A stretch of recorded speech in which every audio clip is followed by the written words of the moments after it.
I'm going to be showing you guys the most broken custom tactics for the 4-3-2-1, which is also one of the best formations in FIFA 23. If you're tired of coming up against teams like this, you can get some foot coins through MMO EXP using the link down below. You can also use code JambooUK for 5% off. So guys, I hope you're all doing well. If you could do me a massive favour before we get into the video, please leave a like. Let's try and hit 100. And remember to subscribe if you are new to the channel. We upload the best custom tactics on YouTube, guaranteed. So, obviously we've got team of the season and stuff like that coming up. So I feel like gameplay is going to take a little bit more, of an upward spiral in terms of the interest. So I thought I'd get you guys set up with what is... It's between this and the 3-4-2-1 for being the best formation in FIFA at the moment. So I want to give you guys the tactics for it. This is my second account. My team's been the same for a while. On this one, I've not been playing too much FIFA. But these tactics, they are grossly overpowered. You're going to see them used at pro level. And, you guys are going to absolutely dominate your opponents in the weekend league using these. So... you can see I've got some other tactics set up as well. If you guys want to check them out, I did upload a video a couple of days ago with my full custom tactics to go 20-0 in champ. So be sure to check that video out as well.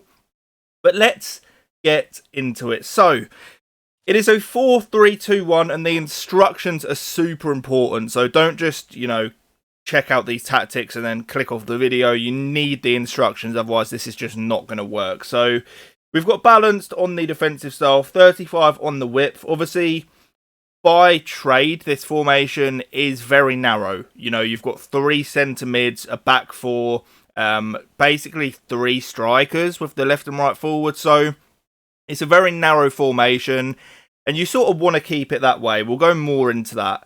But we've got 45 on the depth as well. You can up this, if you want to play more aggressive. You can go anywhere up to, like 72, get the auto offside traps. But you can put this lower, it's completely personal preference. If I was starting a game in the 4-3-2-1, I'd be tempted to go around the 65 depth mark. We've got balanced on the build-up and direct passing. Most of you will know by now what this does, but essentially it pushes your opponent's back line, deep into their box. So it makes it very easy for you to create on the edge and inside of your opponent's area. 40 on the width. There's only 2 players in this formation that are going to get involved in terms of being out wide, and they are actually the fullbacks. So I'll show you guys the instructions for those after, but in general, we actually do just want to keep this very narrow, and you're going to be just overloading your opponent in and around their area. We've got 6 players in the box. This means you're always going to have your 3 forwards getting involved. The fullbacks are going to get involved as well, and also 1 of the centre mids. We've then got 1 on the corners and 1 on the free kicks.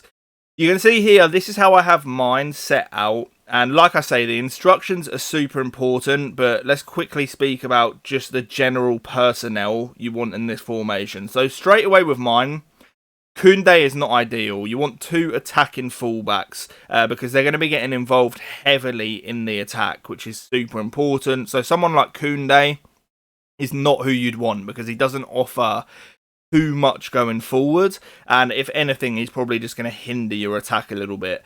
We've then got obviously the 2 centre mids that are actual centre mids. Like you've got Ferran Torres here, who's not, he's not really a centre mid at all. But the 2 actual centre mids, because of the instructions, you're going to be defending in a 4-4-2, so it's worth keeping that in mind. In my opinion, you don't really need like an out-and-out defensive player. You can have 2 box-to-box, which is sort of what Frankie and Pogba both are. And like I say, when you're defending, it will be in a 4-4-2, but we'll go into that in a moment.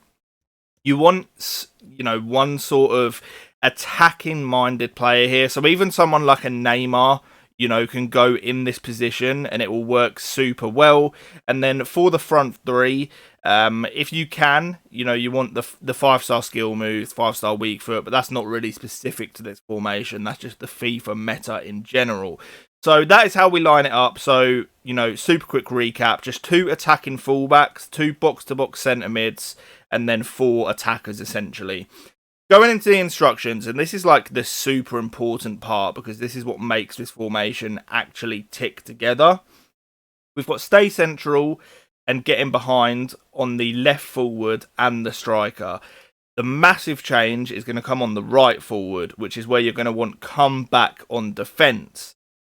This is part of us defending in the 4-4-2, and you need a certain instruction combination in order to actually make this work. So you don't need to change formation when you lose the ball, anything like that. Like, for those of you that are new to this, you will literally just defend in a 4-4-2 automatically when defending because of these instructions. So we've got come back on defence on the right forward, and then on the right centre mid, we have cover centre. So essentially what's going to happen is Ousmane Dembele is going to become a right mid, Pogba is going to be the right centre mid, and then Frenkie de Jong is going to be the left centre mid. We've got him on stay back as well. And then for the left centre mid, you're just going to want him on cover wing. So he's going to become the left mid. You've got your two centre mids here, and then your right mid here, if that makes sense. And then you're going to have your two strikers up front.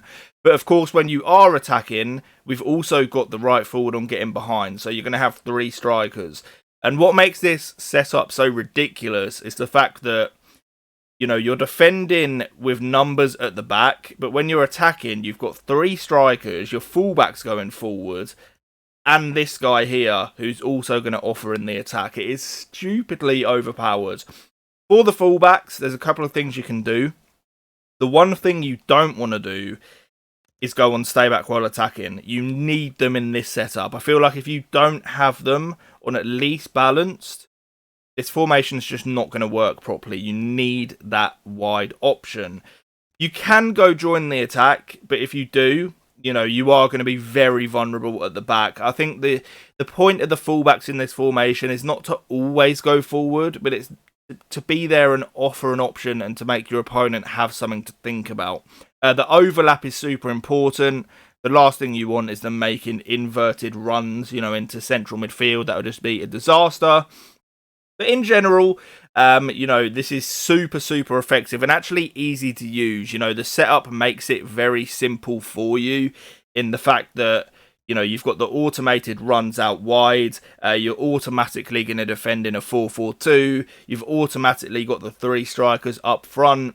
It's just very, very meta. The way you want to play in this formation is fairly direct. You can keep the ball in it, but I think the main purpose of it is getting at your opponent and having so many options in attack that they just struggle to deal with it. You're going to see, you know, a number of pros switching between this and a 3-4-2-1, which is the same sort of concept.